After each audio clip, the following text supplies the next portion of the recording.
These are what remained of the two Boeing 737 MAX crashes which killed 346 people. The one from Indonesia nearly a year ago and Ethiopia in March. What these pictures don't convey is a sense of what was going on in the cockpit of both jets, as pilots were wrestling with multiple warnings, alarms, and even panic as they tried to deal with the unexpected. In the Indonesia crash, the deployment of a system called MCAS they didn't even know existed. For years, I've been showing you life inside simulators when some of these alarms go off, including stick shakers when the column vibrates to warn pilots that they risk stalling and losing the aircraft.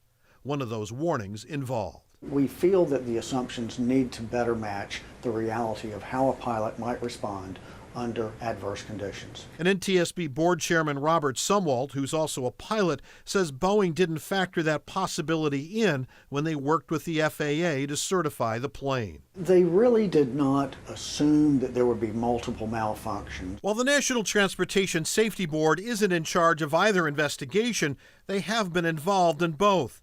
The erroneous triggering of the MCAS system in the Indonesian accident caused the horizontal stabilizer of the plane to move, pointing the nose down. That could be stopped by simply turning off two switches. Boeing expected the pilots would do that.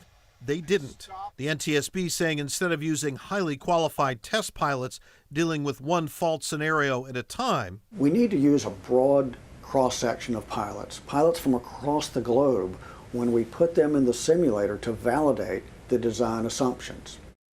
But while the MAX is in the news now, this isn't the first time pilots have faced this overload problem. Tonight at 6:30, I'll look at this issue more broadly, involving a deadly Airbus crash and what else the NTSB is trying to address with it. Boeing today says it welcomes the NTSB's recommendations, and we'll see how those are implemented. Glenn, is this kind of like our cars? I mean, you pop the hood on a car these days, and it's nothing but computer chips. Is there too much technology in these planes? To be clear, the technology has helped. I mean, if you go back to the 1970s, in the 1980s, the 90s, we used to have in this country, we would have a major airline crash in the United States pretty much every year. Wow. When was the last time that happened?